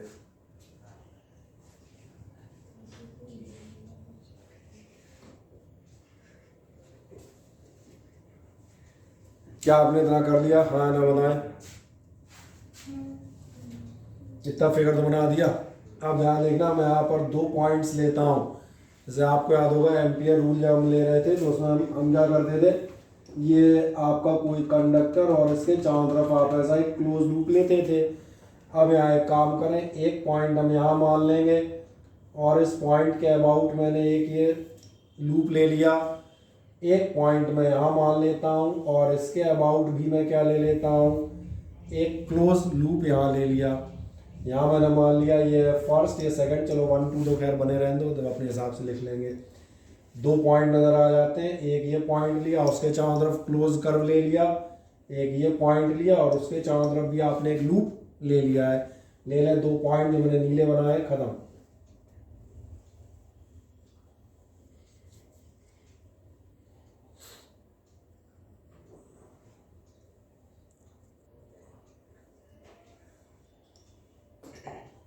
बना दिया। यही रफ फिगर मैंने बनाया था। मैंने कहा था 2 प्लेटें, एक बैटरी लगी है और 2 जगहों पर हम इसको चेक करेंगे। अब ध्यान देखें, ये क्या कहता है, एम्पियर लूप आप लूप नंबर 1 और लूप नंबर 2 के लिए अप्लाई करें। क्या आपको लूप नंबर 1 और लूप नंबर 2 नजर आ रहा है? मैं फिर से दिखा देता हूँ। ये आपका लूप नंबर 1, ये L1 जो आपने लिखा है, और ऐसे ही मैंने कहा ये आपका, जब आप लूप नंबर 1 पे जाएंगे, बहुत ध्यान देखें, एक बार इधर देख लें, जब आप लूप नंबर 1 पे होंगे आपको समझ में आएगा यहाँ पर करंट है और यहाँ पर करंट है, मतलब जो आपका रूल था BDL बराबर म्यू नॉट आई, यानी B की कुछ ना कुछ वैल्यू आएगी और आती है। ठीक है, यहाँ पर कोई समस्या नहीं है। इस लूप में इन दोनों प्लेट के बीच में करंट कितनी होगी? 0। जो मैं अभी यहाँ दिखा रहा था भैया, जो आप यहाँ जाएंगे इन दोनों प्लेट के बीच में करंट कितनी होगी? 0। हवा में तो करंट फ्लो नहीं होगी, और हवा में करंट फ्लो नहीं हो रही, इंटीग्रल BDL बराबर म्यू नॉट आई कितना आएगा, यानी मैग्नेटिक फील्ड आनी कितनी चाहिए? 0। लेकिन मैंने क्या गड़बड़ क्या थी, ये जो मैग्नेटिक कंपास रखा ये कह रहा था बोले है, तो फिर इसी का पता लगाएंगे कहाँ से, बाकी हम पता लगा चुके हैं। तो एक काम कर दें, नीचे आप बताइएगा फॉर लूप नंबर 1, नीचे आप बताएं for loop number 1, loop number 1 में आप दिखा दीजिएगा यही close line integral vector B dot vector DL बराबर mu naught I. For loop number 1 close line integral vector B dot vector DL is equals to mu naught I. ये लिख रहा, ऐसा लिख दूं, close line integral loop number 1 B dot DL बराबर कितना है? Mu naught I. यहाँ पर करंट भी है तो आपकी मैग्नेटिक फील्ड भी है, यहाँ कोई बुराई नहीं है। नीचे बढ़ेगा एंड फॉर लूप नंबर 2, नीचे बढ़ेगा एंड फॉर सेकंड लूप या लूप नंबर 2। आप लूप नंबर 2 पे आते हैं, देखें ध्यान से, मैं यही लिख देता हूँ। जैसे आप लूप नंबर 2 लेंगे तो क्या आपने ध्यान दिया, L2 के लिए ये म्यू नॉट आई नहीं आएगा, ये आएगा 0, और ब्रैकेट में दिखा दीजिएगा I इज इक्वल्स टू 0, क्योंकि कैपेसिटर के बीच में हवा में करंट नहीं होगी। और शीट भी आप पढ़ेंगे तो ये यही बताएगा, since no current flows through the region between the plates. तो फिर दिक्कत कहाँ है? दिक्कत जो अभी मैं कह रहा था, उसमें कंपास रखा लेकिन उसे देखा मैग्नेटिक फील्ड है। आए देखें, मैक्सवेल की दिक्कत आपको यहाँ मिल जाएगी, कहाँ मिल जाएगी, but practically it is observe that there is a magnetic field between the plates also. क्या है, समझ में आता है? नीचे इस बात को लिखिए, इसमें लिख दीजिएगा but practically there is a magnetic field between the plates. practically there is a magnetic field between the plates. Does Ampere's law fails?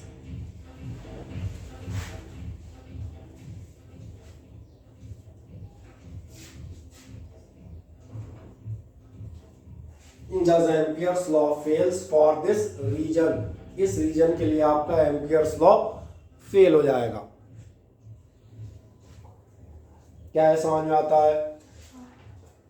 तो फिर सवाल था कि इस मैग्नेटिक फील्ड ये कहाँ से आई। ये मैग्नेटिक फील्ड अगर आप देखेंगे तो मैं अभी आपको एक्सप्लेन कर रहा था कि चार्ज जब आपका कम ज़्यादा हो रहा है, उस चार्ज की वजह से आपकी ये इलेक्ट्रिक फील्ड क्या होगी, दोनों प्लेट्स के बीच की वेरी करेगी, या तो बढ़ेगी या कम होगी, जैसा भी केस होगा। और इस टाइम वेरिएबल इलेक्ट्रिक फील्ड की वजह से ही यहाँ पर मैग्नेटिक फील्ड आती है, जो हमने शुरुआत में थ्योरी लिखी थी मैक्सवेल्स। बाकी मैंने उसको प्रूव किया था अदर एग्जाम्पल से। अब ये मैक्सवेल्स के ही एग्जाम्पल है कि उसने भी दूसरों बजाय अपने ऊपर भी भरोसा किया, बोले ये इसी वजह से आती है। हाँ, आ जाए नेक्स्ट, क्या कारण होगा वो भी आप पढ़ सकते हैं। क्या कहा गया है आपसे, source of this magnetic field is the changing electric field. क्या है, समझ में आता है? नीचे आप बताइएगा this magnetic field is due to, नीचे बता दीजिएगा this magnetic field is due to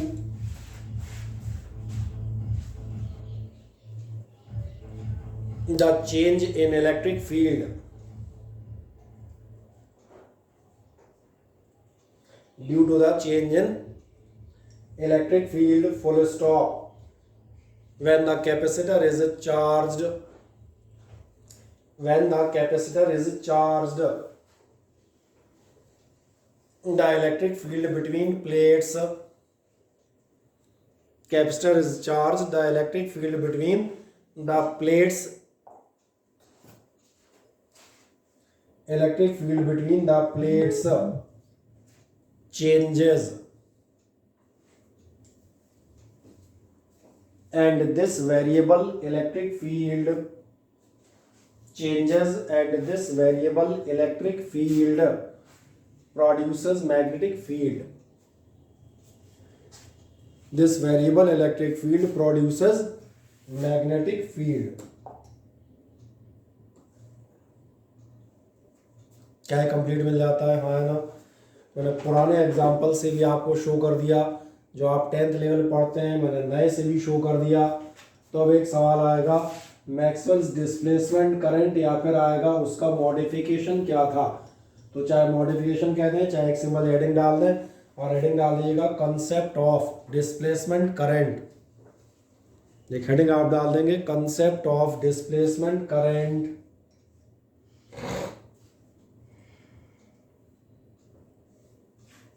ठीक, अब वापस इधर देखें एक सेकंड के लिए। इतनी जगह हमारे पास बहुत है, अगर आप ध्यान से देखेंगे तो पूरा टॉपिक कंसेप्चुअल है। जैसे मैंने कहा, कोई फॉर्मूला रटने जैसा कारोबार नहीं है। मैं फिर एक बार आप दिखाता हूँ, ध्यान देखें। ये आपके कैपेसिटर की दो प्लेट्स, चलो और थोड़ा दूर बना देते हैं ताकि आपको समझ में आए। मैंने कहा ये आपके कैपेसिटर की दो प्लेट्स हैं। बाकी आपने क्या किया हुआ है, इनको आपने एक बैटरी से चार्ज कर रहे हैं या डिस्चार्ज कर रहे हैं, what ever may be the case. मैंने कहा आप चार्ज करते हैं, फिर से ध्यान से देखें, जैसे ही आप चार्ज कर रहे हैं, ड्यूरिंग द चार्जिंग यहाँ पर करंट फ्लो होती है, और जब करंट फ्लो होती है तो यहाँ पर आप देखेंगे जो आप कंपास रखेंगे उसमें डिफ्लेक्शन आता है, यानी यहाँ पर मैग्नेटिक फील्ड डेवलप होती है। और ये मैग्नेटिक फील्ड वेल डिफाइंड है, इसको हर साइंटिस्ट डिफाइन कर गया। मैं सिंपल नाम ले लेता हूँ, बायो सेवर्ट, जो आपसे कहेगा that is called the magnetic effect of current. Current flow हो रही है इसलिए मैग्नेटिज्म डेवलप होगा, यहाँ कोई दिक्कत नहीं थी।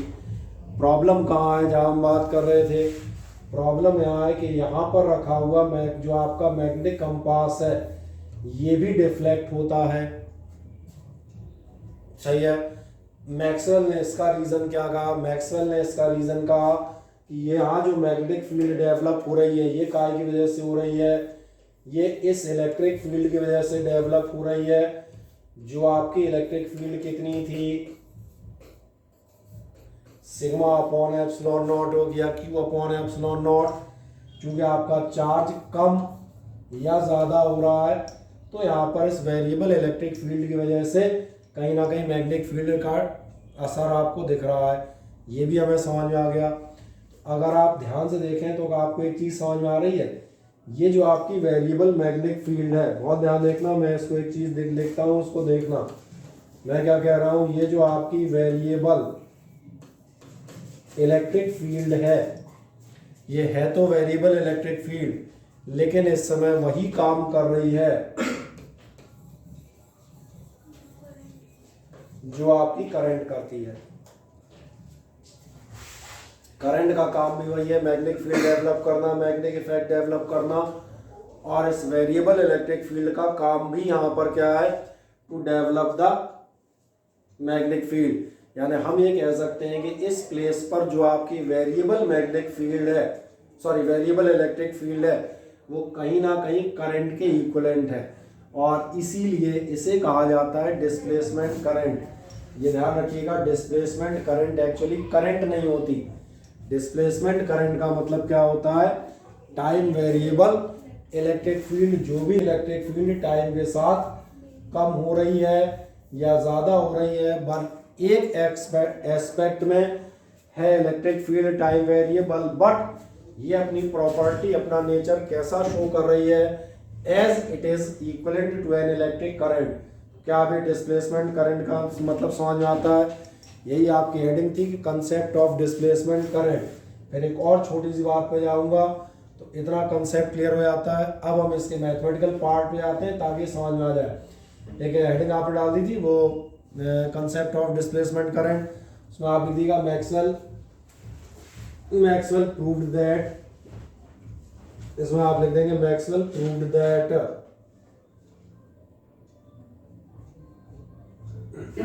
a time variable electric field, Maxwell proved that a time variable electric field is equivalent to time variable electric field is equivalent to an electric current, equivalent to an electric current because it gives rise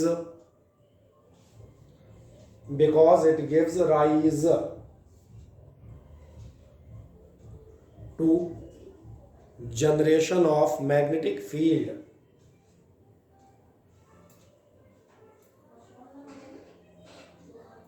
Does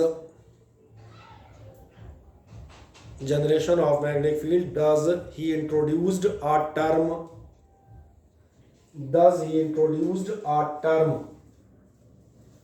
displacement current density. Does he introduced a term displacement current density?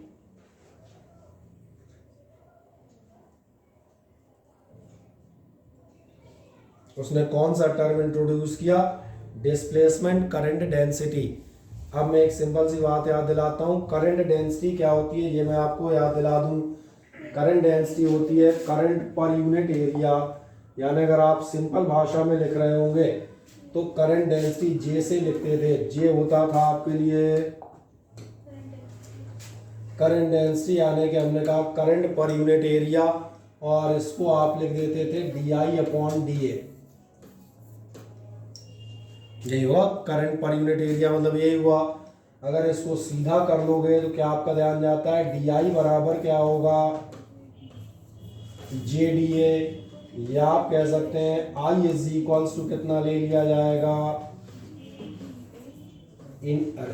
Integration of JDA। ये मैंने इसलिए याद दिला दिया ताकि आपको current density का meaning और सिंबल समझ में आ जाए। अब मेरी बात ध्यान से सुने। जैसे आप देखें यहाँ पर क्या है, करंट डेंसिटी जो बताती है current flowing through the per unit cross sectional area of the conductor. ऐसे ध्यान देखना, कैपेसिटर की दोनों प्लेट के बीच में उसने कहा एक करंट टाइप चीज है। करंट टाइप चीज मालूम है अपने को क्या है, वेरिएबल इलेक्ट्रिक फील्ड है। काम इस समय का की तरह कर रही है, करंट की तरह है नहीं, पर काम वही कर रही है। तो उसने कहा ऐसे ही पर यूनिट एरिया के लिए इसको हम क्या कह सकते हैं, that is known as the displacement current density. यानी जब आप जाएंगे आप डिस्प्लेसमेंट करंट देखेंगे, अगर मैं इस बेसिस पे डिफाइन करूं तो आपका डिस्प्लेसमेंट करंट कैसे लिखा जाएगा, ये लिखा जाएगा, ध्यान देखना, I D stands for the displacement, ये इज इक्वल्स टू हो जाएगा integration of displacement current density और साथ में क्या है, मेरी बात समझ में आती है। तो एक काम कर दें, अगले स्टेप में जाइएगा, ये आपने दिया था डिस्प्लेसमेंट करंट डेंसिटी, नीचे आप बताइएगा इफ, नीचे आप बताएंगे if displacement current is I D, if displacement current is I suffix D and displacement current density is JD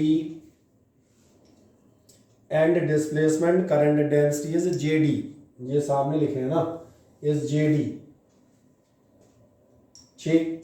then for any surface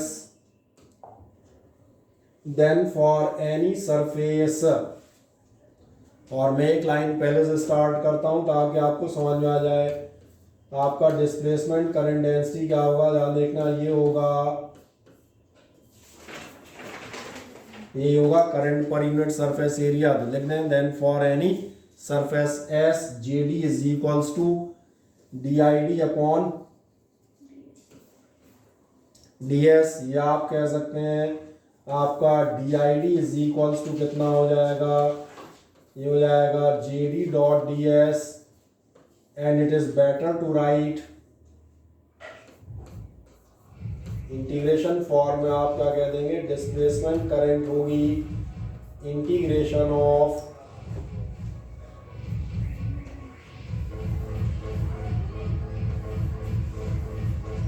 जो आपका ध्यान जाएगा, जो हमारी पुरानी डेफिनेशन नॉर्मल जो हम करंट डेंसिटी और करंट पढ़ते हैं उससे आपकी मैच कर रही होती है। करंट होती है इंटीग्रेशन जी डी है, यहाँ हमने मान लिया आई डी क्या हो जाएगी, ऐसे ही कहीं ना कहीं जे डी डॉट डी एस हो जाएगी, जहाँ आई डी और जे डी क्या है, ये डिस्प्लेसमेंट करंट के सिंबल हमने मान लिए। इतना लिख दें आराम से, सेम ही कंसेप्ट को उसने काम किया, I D is equals to J D dot D S, ठीक है। और सिंगर साहब इधर ही ध्यान रखना, दोबारा पढ़ने को नहीं मिलेगा मैंने बता दिया, नहीं हो जाता है कई बार हमारे क्या मन विचलित हो जाते हैं, डिस्प्लेसमेंट जल्दी हो जाते हैं, है ना। चलो क्या इतना समझ में आता है, हाँ है ना। अब एक अगला सवाल और बनता है, तो फिर जीडी क्या होगा, जीडी ध्यान है, ये जो आपने डिस्प्लेसमेंट करंट ली है, कहने को मैंने कह दिया था डिस्प्लेसमेंट करंट है, पर मैं आपसे ये भी कह रहा था कि करंट नहीं है, ये क्या है, ये यहाँ की वेरिएबल मैग्नेटिक फील्ड है, वो फील्ड है जो टाइम के साथ बराबर वेरी कर रही है। इसलिए इस जेडी को ध्यान देखें, ये माना जाता है डेल ओवर डेल टी, ये डेल देखेंगे कुछ नहीं है, ये हमने चूंकि डी से कंफ्यूज नहीं हो इसलिए ऐसा डी बना दिया है, ठीक है ना। ये दिख रहा होगा rate of change with respect to time, और किसका, डेल्टा का। आप पूछेंगे डेल्टा क्या है, तो डेल्टा मैं बताऊंगा जो भी वेक्टर यहाँ पर चेंज हो रहा है वो कहीं ना कहीं ये क्या चीज बता रहा है, ये जो करंट डेंसिटी है ये किसी ना किसी चीज का वेरिएबल है, किसी ना किसी चीज का रेट ऑफ चेंज है। अगले स्टेप में जाएगा, now JD is equals to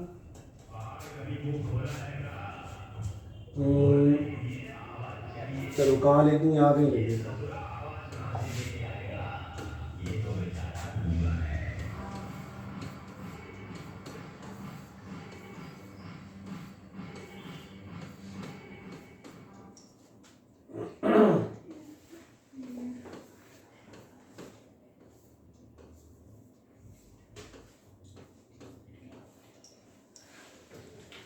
ठीक, तो एक नीचे दिखा दीजिएगा, now G D is equals to, उसने क्या माना था, rate of change in electric field, तो बस ये वेरिएबल इलेक्ट्रिक फील्ड के लिए लिया हुआ है, del by del T of delta, delta को आपने क्या माना, एप्सिलॉन नॉट ई, ये एक्सपेरिमेंटली उसने निकाल लिया कितने टाइम्स होता है, एप्सिलॉन नॉट टाइम्स। कर दें del by del T of epsilon naught E, क्या आपने इतना कर दिया, हाँ है ना। बस अगर आप इतना कर देते हैं तो ध्यान देखें, आप जो लिख रहे थे अब जो आपने लिखा है उस पर चला जाता हूँ। क्या आपने अभी यही लिखा था, आई डी बराबर होता है integration of J D dot D S. J D की जगह मैंने कहा आप कितना रख सकते हैं, rate of change in electric field, और rate of change in electric field रखोगे, इसलिए दिखा देता हूँ, दैट्स वाई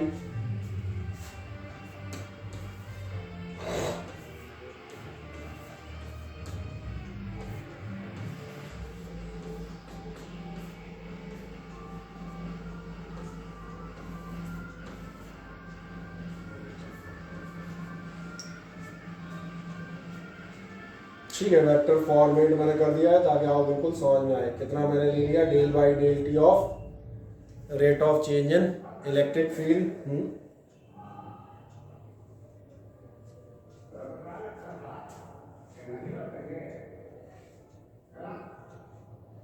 कोई समस्या है इसमें? इसलिए आप एक काम और कर सकते हैं, आप बता सकते हैं I D is equals to, जैसे ही आप आई डी लेंगे ध्यान देखना, डेल बाई डेल टी बाहर कर लेता हूँ। कहते हैं यहाँ तक बताएं, यहाँ तक वैल्यू आपने रख दी। अब बस एक सेकंड और ध्यान देखें, शायद आपको एक मिनट के अंदर समझ में आ जाए। क्या आपको ऐसा दिख रहा है, इसमें से एप्सिलॉन नॉट कांस्टेंट है, ये इंटीग्रेशन के बाहर चला जाएगा। ठीक, और क्या होगा ध्यान देखना, integration del upon del T इसका हो रहा है, इसको मैं अलग से लिख देता हूँ। मैंने कहा ये हो रहा है डेल अपॉन डेल टी, किसका हो रहा है, इंटीग्रेशन ऑफ, ब्रैकेट भी लगा देता हूँ ताकि आप बिल्कुल साफ दिखे।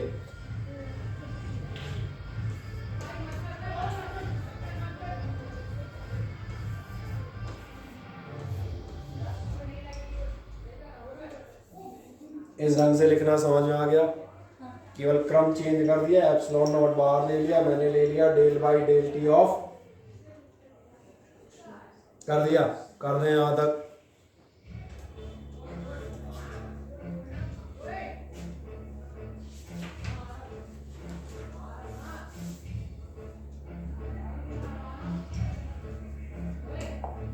अगर इतना कर दिया है तो बस एक लास्ट सवाल का जवाब आपको देना पड़ेगा। ये क्या है? सही कह रहे हैं, ये इलेक्ट्रिक फ्लक्स भैया, इसी का टेस्ट है तुम्हारा परसों, इसलिए मैंने पूछ लिया, इसलिए मैंने तुमसे पूछा ये क्या है। मैंने कहा इतना तो पता होना चाहिए, ये फ्लक्स है, नहीं तो यही नहीं पता होगा टेस्ट में क्या देने होंगे। इसलिए आप देखेंगे जैसे ही आप लेते हैं वैसे ही आपका एक पूरा सेंटेंस हो जाता है। करंट कितनी होती है, एप्सिलॉन नॉट डॉट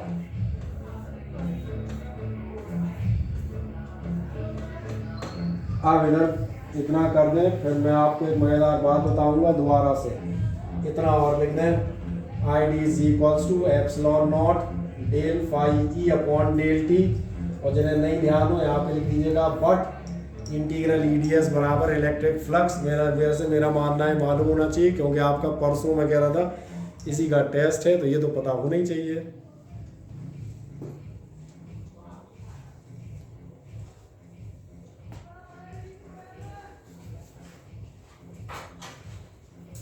क्या आपने इतना कर दिया? अगर इतना कर दिया है तो ध्यान से देखें। अब हम एक छोटी सी बात याद दिलाते हैं। अभी मैथमेटिकल नहीं, आधा थ्योरेटिकल और आधा मैथमेटिकल। 10th में हम एक चीज़ पढ़ते थे, और 10th में हम पढ़ते थे इलेक्ट्रोमैग्नेटिक इंडक्शन। फिर वापस चला जाता हूँ, EMI हमसे एक बहुत छोटी चीज़ बताता था। वापस देखना, मैं बताता हूँ। ये कहता था अपने पास कोई कॉइल है, और कॉइल में मैं तो बल्ब लगा देता हूँ, और आपसे कहते थे आप एक मैग्नेट पकड़ें, इस मैग्नेट को आप एक बार पास लाएं और एक बार दूर ले जाएं। इसलिए 10th के एक्सपेरिमेंट में सिंपली जैसे आप इस मैग्नेट को लाएंगे और ले जाएंगे, बल्ब जलने लगता था। और बल्ब जलने का रीज़न आप बताते थे, वहाँ पर एक्सप्लेन किया जाता था कि फैराडे ने कहा था चेंज इन मैग्नेटिक फ्लक्स।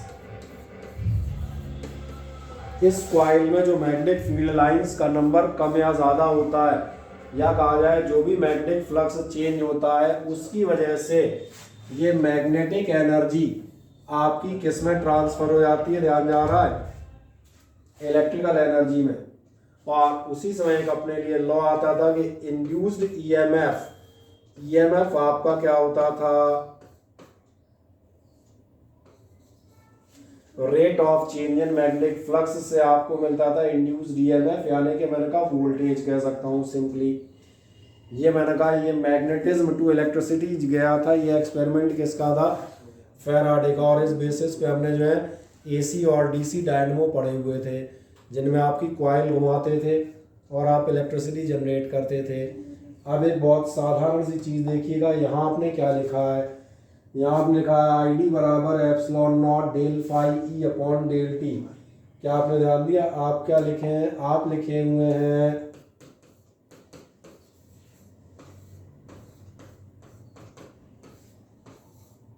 इसका मतलब मैं आप बताता हूँ, जरा देखें ध्यान से। कंसेप्चुअली एक महान बात बता रहा है, जो आप मैग्नेटिक फ्लक्स में चेंज करते हैं तो आपका इलेक्ट्रिसिटी या ईएमएफ डेवलप हो जाता है, और जब आप इलेक्ट्रिक फ्लक्स में चेंज करते हैं, ये बता रहा है, तो आपकी डिस्प्लेसमेंट करंट, और डिस्प्लेसमेंट करंट याद थी जो प्लेट के बीच में मैग्नेटिज्म डेवलप कर रही थी, वो डेवलप हो जाती है। यानी ये है complete laws. Time variable electric field से मैग्नेटिज्म जनरेट कर सकते हो, और टाइम वेरिएबल मैग्नेटिक फील्ड से इलेक्ट्रिसिटी जनरेट कर सकते हो। That is the complete electromagnetism. तो पूरा का पूरा आप देखेंगे आपका सिलेबस इसी के आसपास घूमता रहता है। मुझे लगता है आपने यही लास्ट का प्रूव कर दिया है। आई डी बराबर epsilon naught D phi upon D T सही किया है, और बगल में आप चाहें तो लिख दीजिएगा where phi is the electric flux. वैसे तो मुझे ख्याल है मालूम था, नहीं मालूम था ऐसा आप बता सकते हो, कोई दिक्कत नहीं। अब इसका मतलब ध्यान देखो, अब यहाँ पर एक चीज़ बताई जाएगी कि आखिरकार आपका लॉ में करेक्शन क्या आएगा।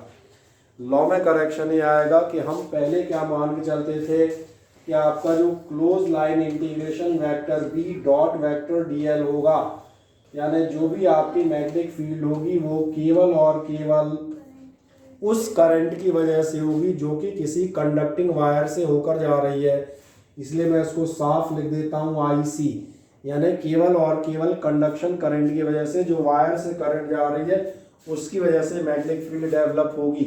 मैक्सवेल ने कहा सिर्फ कंडक्शन करंट की वजह से डेवलप नहीं होगी, एक और की वजह से भी हो सकती है, और वो किसकी वजह से, जो बिना वायर के फ्लो हो रही हो। और बिना वायर के फ्लो मतलब बिना तार के आपकी वेरिएबल इलेक्ट्रिक फील्ड हो, जिसे उसने नाम दे दिया, जो हम कैपेसिटर का फिगर बनाए थे, अब दोबारा दिखाने की जरूरत नहीं है। कैपेसिटर में आप देखेंगे यहाँ की जो करंट है वो कंडक्शन करंट है की वजह से, लेकिन यहाँ जो मैग्नेटिक फील्ड है इस पार्ट में वो मैग्नेटिक फील्ड काय की वजह से है।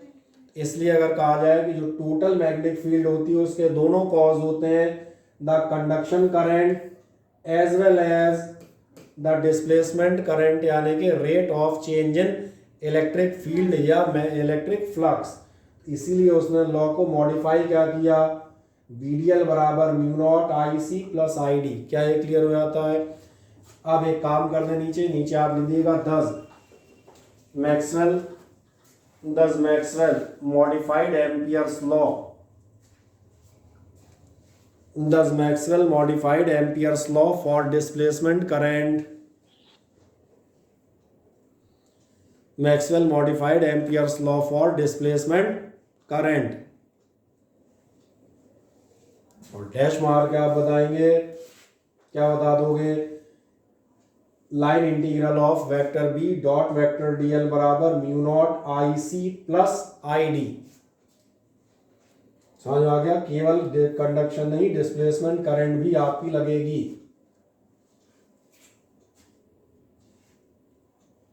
कोई दिक्कत है ना बताएं।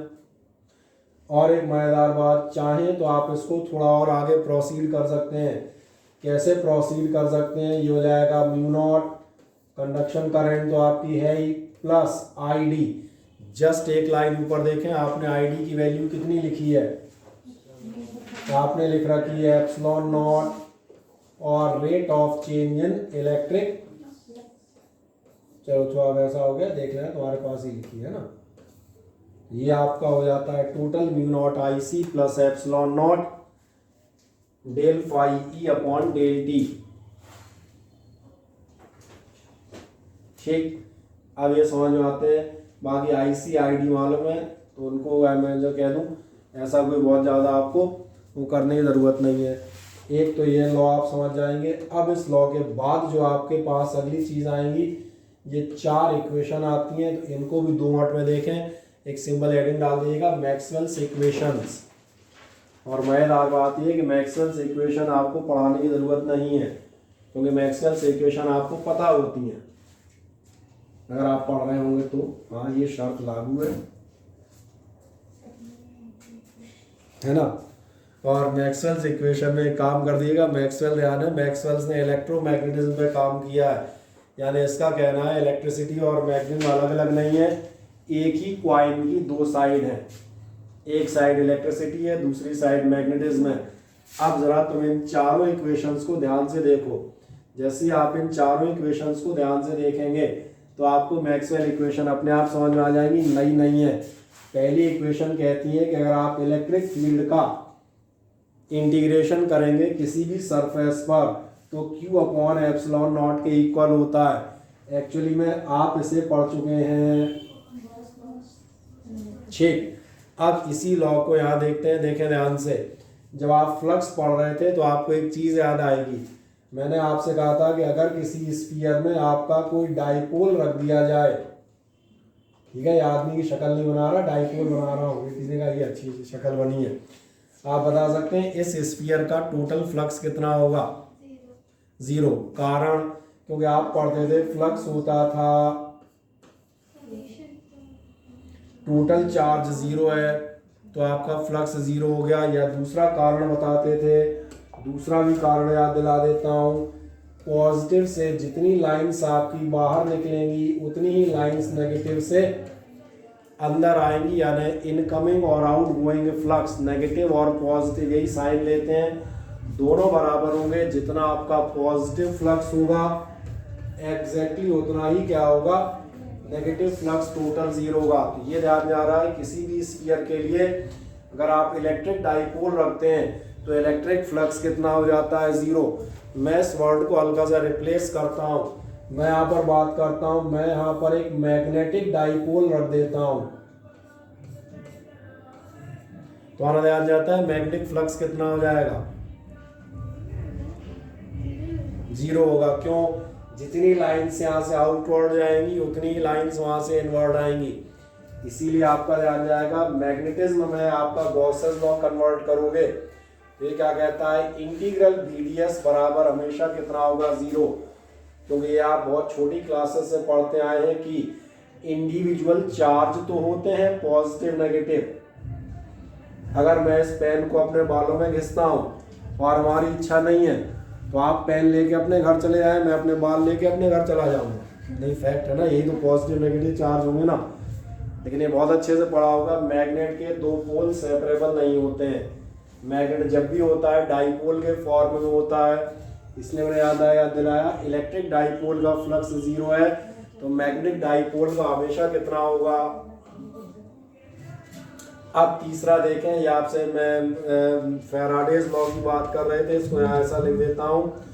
ये कहता था इंटीग्रल BdL बराबर होता है माइनस d∅/dt और F के साथ M या B लिख देते हैं ना, मैग्नेटिक फ्लक्स। चौथा भी आप पढ़ चुके हो, मैक्सवेल एम्पियर सर्किटल लॉ, समझ में आएंगे। ये कुछ नहीं है, नए नहीं है, सब इसी अपने सिलेबस के 4 अलग अलग लॉज हैं। तो उसने कहा ये चारों एक ही हैं, तो इसलिए मैक्सवेल इक्वेशन कहलाती है, लिख दो। चारों तुम्हारी पढ़ी हुई हैं, केवल इसको तुम कहोगे अभी नहीं पढ़ी तो मैंने कहा पढ़ लेंगे आप, कोई दिक्कत नहीं।